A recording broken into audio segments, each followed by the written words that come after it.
जब मैं बलिया के जनप्रतिनिधि बना, मैं पढ़ते समय भी देखता था कि जब बलिया के बलिदान दिवस मनाया जाता था तो एक केवल सिंबॉलिक जेल का फाटक खुलता था और हम लोग स्वतंत्रता संग्राम सेनानियों को माला पहना करके सम्मान करके टाउन हॉल के मैदान तक ले जाते थे।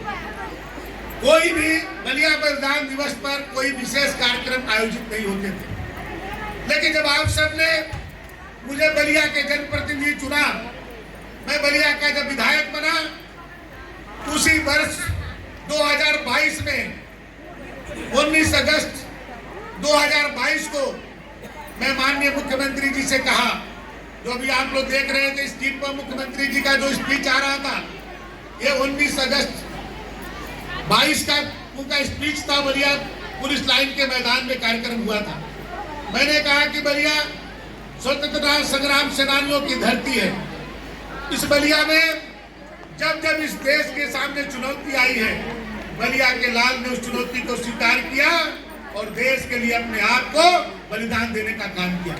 जहाँ 1857 की महान क्रांति, भारत की पहली स्वतंत्रता आंदोलन की क्रांति बलिया के ही महानायक मंगल पांडे जी के नेतृत्व में लड़ी गई।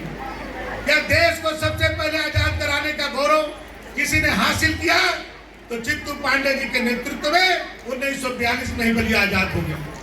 और आजादी के बाद जब व्यवस्था परिवर्तन की लड़ाई हुई, उस व्यवस्था परिवर्तन की लड़ाई के लड़ने का काम किसी ने किया तो बलिया का ही जयप्रकाश नारायण जी ने किया। और अपने इच्छा शक्ति के धनी चंद्रशेखर जी जब एससी कॉलेज में पढ़ते थे, उस समय उन्होंने कहा था कि बनूंगा तो देश का प्रधानमंत्री बनूंगा और बन करके दिखाए, ऐसे इच्छा शक्ति का ये जिला बलिया है। हमने कहा कि बलिया बलिदान दिवस पर पहली बार कोई उत्तर प्रदेश का मुख्यमंत्री जेल के फाटक पर जा करके बलिया के स्वतंत्रता संग्राम सेनानियों को सम्मान करने का काम किया तो योगी आदित्यनाथ जी ने किया। आजादी के 75 वर्षों में कोई मुख्यमंत्री नहीं आया बलिया में, लेकिन योगी आदित्यनाथ जी से मैंने कहा कि इस देश की आजादी में सबसे ज्यादा महत्वपूर्ण भूमिका किसी की है तो बलिया की। और योगी जी सर स्वीकार किए और 19 अगस्त 2022 को बलिया है। और उसी मंच से उन्होंने कहा था कि मैं जब दोबारा आऊंगा तो बलिया में मेडिकल कॉलेज के शिलान्यास करने के लिए आऊंगा। और मैं आज प्रसन्नता हो रही है बात कहने में कि बलिया के आजादी के बाद कोई बहुत बड़ी उपलब्धि हम सबको नहीं मिली विकास के लिए, लेकिन आज मेडिकल कॉलेज जो है आज स्वीकृत हो गया है। अगली बार जब योगी जी बलिया आएंगे तो मेडिकल कॉलेज का शिलान्यास करने के लिए। लोगों ने भ्रम फैलाया, तरह तरह के भ्रम फैलाए, 3 दिन पहले तक भ्रम फैलाए कि अब जेल में बलिया बलिदान दिवस नहीं मनाया जाएगा। बलिया की जेल खाली हो गई है और लोगों ने जियो नहीं पढ़ा। उस जियो में 2 एकड़ जमीन चित्तू पांडे स्मृति संस्थान के लिए अलग से अलॉटमेंट किया गया, जहां पर क्रांतिकारियों की स्मृतियों को सजोने का काम होगा। उनके एक एक चीज को हम लोग सुरक्षित रखने का काम करेंगे और हमारे आने वाली जो हमारी युवा पीढ़ी है उसे प्रेरणा लेकर के देश के लिए मर मिटने का काम करेगी। आज मुझे प्रसन्नता हो रही है कि पहली बार जब योगी जी आए, दूसरी बार जब हम लोगों ने कार्यक्रम आयोजित किए तो हमारे सांस्कृतिक और पर्यटन मंत्री ठाकुर जयवीर सिंह और कृषि मंत्री सूर्य प्रताप शाही जी आए। और जब तीसरी बार हम लोगों ने किया तो हमारे प्रदेश के उप मुख्यमंत्री ब्रजेश पाठक जी आए 2024 में। और हम लोग सभी शहीद परिवारों को स्कूटी देने का काम किए और एकमात्र हमारे डॉक्टर रामचार पांडे जी को हम लोगों ने कार भी उसी 19 अगस्त को देने का काम हम लोग किया। और इस साल बाढ़ आई, बाढ़ के कारण अभी परसों तक यहाँ पर जर्मन टेंट लग रहा था, ये कार्यक्रम पुलिस लाइन में होता था। लेकिन जो बारिश का जो अलर्ट हुआ उसके कारण हुआ कि नहीं, हम लोग इस बार इस पे सभागार में करेंगे। और मुझे प्रसन्नता है कि आज जो कार्यक्रम हुआ है, जिसकी हम लोगों ने सोचा था कि हमारी आने वाली पीढ़ी बलिया के बलिदान को, बलिया के क्रांतिकारियों को, बलिया के इतिहास को समझे। और आज आप लोगों ने जो मंचन किया, मैं जिला अधिकारी और उनके पूरे टीम को इसके लिए धन्यवाद देता हूं।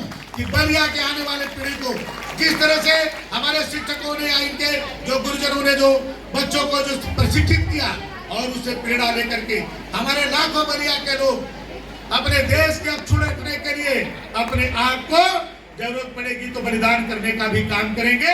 यही हम सबकी सबसे बड़ी पूंजी है और ये देखने को मिला। आज ये जीवंत लग रहा था। आज लग रहा था कि बैरिया में कौशल किशोर को हम लोग साक्षात देख रहे हैं। जानकी देवी लग रहा था ऐसा इन लोगों ने चित्रण किया हमारी बेटियों ने कि लगा कि आज जानकी देवी को हम लोग साक्षात दर्शन कर रहे हैं जिनके किताबों में हम लोग पढ़ते थे। आज इस तरह के ऐसा चित्रण और सबसे बड़ी तो जो मैंने देखा कि चित्तू पांडे जी ने भी आजादी के पहला शब्द के साथ उन्होंने बाबा भिरगू का भी जयकार किया। आज हमारे एक एक संस्कृति और सभ्यता को बलिया को आप सब उन्होंने परिचित कराने का काम किया। एक संगीत के माध्यम से आप सब ने जो संगीत दिया उस संगीत में पूरे बलिया का इतिहास छुपा हुआ है। यह हम लोग कभी आज तक नहीं जानते थे कि ऐसा भी एक संगीत आप सबने बनाया जिसने पूरे बलिया के इतिहास को आप लोग सबने समेटा हुआ है। यह संस्कृति अपनी सभ्यता पूरी दुनिया जाने बलिया को, क्योंकि बहुत बलिया के अंदर बहुत कुछ है लेकिन उसका उस तरह का प्रचार नहीं है। बलिया विकास में पीछे रहा। लेकिन मैं आप सबको ये कहना चाहता हूँ कि चाहे कितनी बधाई लोग डाल दें लेकिन 5 वर्ष के लिए आप लोगों ने मुझे चुनाव जिताया है। जो 75 वर्षों में नहीं हुआ वो 5 वर्ष में करके दिखा दे। लोग मजाक उड़ाते हैं कि जूहू चौपाटी कहाँ है। लोग कहते हैं जूहू चौपाटी कहाँ है, मेडिकल कॉलेज कहाँ है, चौड़ी सड़कें कहाँ है। लोगों के आंख में पर्दा पड़ गया है। आजादी के इतने वर्षों के बाद क्या कभी ग्रीन फील्ड बना था क्या? कभी बाईपास बन रहा था क्या बलिया में? क्या बलिया के बीचों बीच में 4 लेन कभी बना था क्या? आप जाकर के गंगा जी के तट पर देखिए कि किस तरह का भी ठोकर हम लोगों ने बनवाया 40 करोड़ रुपया से। नहीं तो गंगा जी कहाँ तक आ जाती। आज विकास की धारा बलिया में बह रही है और आप देखेंगे कि मेडिकल कॉलेज भी बनेगा, इंजीनियरिंग कॉलेज भी बनेगा, बलिया में जूहू चौपाटी भी बनेगा। कटहर नाला सबसे यहाँ का गंदा था। 20 करोड़ रुपया आ चुका है। 2 करोड़ रुपया उसके सफाई के लिए और 19 करोड़ रुपया उसके सौंदर्यीकरण के लिए हमारे बच्चे वहीं पर खेला करेंगे। आप लोग वहीं पर मॉर्निंग वॉक और इवनिंग वॉक करेंगे। बलिया को विकास के धारा में लाना है और जनपदों से 2 कदम आगे विकास में भी बलिया रहेगा, क्योंकि बलिया के पास बहुत प्रतिभा है। मोदी जी के जो सलाहकार है हमारे अमिताभ कांत जी, वो भी हमारे बलिया विधानसभा के उल्लास के रहने वाले। बलिया में इतनी बड़ी शक्ति है, इच्छा शक्ति है कि हम लोग की बेटी शक्ति दुबे ने आप देखा 5 बार आईएएस की एग्जाम दी, 3 बार फ्री में नहीं आई और 5वीं बार में आईएएस को टॉप कर गई। ये बलिया में शक्ति है। इसलिए धैर्य बना करके रखिए आप लोग। जो धैर्य बना करके रहेगा वही सफलता प्राप्त करेगा। हमारे अब्दुल कलाम साहब कहते हैं सपने देखिए, बड़े सपने देखिए, लेकिन वो सपने न देखिए जो सोते समय देखा जाता हो। सपने वो देखिए जो आपको सोने न दे। एक दिन आप जरूर उसको पूरा करेंगे। अपने पूर्ण विश्वास है कि जो सपने हम लोगों ने बलिया के विकास के बारे में देखे हैं वो आपको पूरा करके दिखाएंगे। चाहे कितनी बधाई आ जाए। लोग पहले विरोध करते थे और साजिश करने लगे। हमको विश्वास हो गया कि जब लोग साजिश करने लगते हैं तो निश्चित तो सफलता मिलती है और सफलता मिल के रहेगी। और आप सब इसी तरह से बलिया बलिदान दिवस को आप सब समर्थन करते रहिए। बलिया के मान सम्मान और स्वाभिमान को कभी पीछे नहीं हटने दिया जाएगा, कभी स्वाभिमान को झुकने नहीं दिया जाएगा। हम लोग एक एक कदम बलिया के विकास के लिए लगा देंगे, अपनी पूरी जान लगा देंगे और मोदी जी और जोगी जी से खींच करके बलिया लाएंगे कि बलिया का विकास करिए। ये मंगल पांडे का बलिया है, ये चित्तू पांडे का बलिया है। आज मंगल पांडे के गांव में आप जाकर के देखिए क्या 3 करोड़ रुपया से वहां पर लाइब्रेरी बन रही है, म्यूजियम बन रहा है, वहां सौंदर्यीकरण हो रहा है। आप पराशर मुनि के आश्रम में जाकर के देखिए 2.5 करोड़ रुपया के लागत से काम हो रहा है। आपके बसंतपुर में आप जाकर के देखिए 2 करोड़ रुपया से अपने वहां पर आश्रम में काम हो रहा है। जितने हमारे धार्मिक जगह थी वहां पर बन रहा है और सबसे बड़ा भिरगू कॉरिडोर बनेगा। आप देख रहे होंगे कि अभी बाबा विश्वनाथ का कॉरिडोर बना है, मिर्जापुर में माँ विंध्यवासिनी का कॉरिडोर बना है, अभी ब्रज विकास बोर्ड के कॉरिडोर बन रहा है और अगला जो आने वाला है वो भिरगू कॉरिडोर बनने वाला है। वो भी बहुत जल्द कैबिनेट से पास होगा। बलिया में हम लोगों ने जो कहा है वो करके दिखा देंगे। बहुत सारे इतिहास है बलिया। अभी हम लोग रक्षा बांधते हैं, ये रक्षा बांधते हैं, पूरे देश बांधता है, दुनिया बांधती है, लेकिन इसकी उत्पत्ति कहाँ से हुई? ये राजा बलि जिस सूत्र में बांधे गए थे उसी सूत्र को बांध करके ये मंत्र पढ़ा जाता है, एन बद्धो बलि राजा दानवेंद्रो महाबला तेन त्वाम प्रतिबद्ध महाचला। ये जिस धागे में बलि बंधे थे उस बलि को रक्षा बांध करके पूरी दुनिया रक्षा सूत्र की बात करती है, सबको रक्षा देने की बात करती है। उसकी उत्पत्ति भी बलिया से हुआ और बलि के ही नाम पर बलिया का नामकरण हुआ। ऐसा इतिहास बलिया है।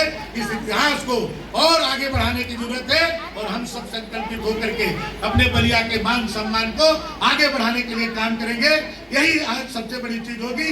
मैं जिला प्रशासन को, जिलाधिकारी सहित पुलिस अधीक्षक और सीडीओ और पूरे अपने शिक्षक गण के सभी सदस्यों को इस अच्छे कार्यक्रम के लिए और इतने कम समय में आप सब ने इतना अच्छा कार्यक्रम आयोजित किया, इसके लिए हृदय से आप सबको धन्यवाद देता हूं और अगली बार इससे भी बेहतर करने की आप सबसे आशा रखता हूं कि जब हम लोग 2026 में बलिया बलिदान दिवस मनाए तो इससे भी सुंदर बना करके बलिया के लोगों को दिखाएं। बहुत बहुत धन्यवाद।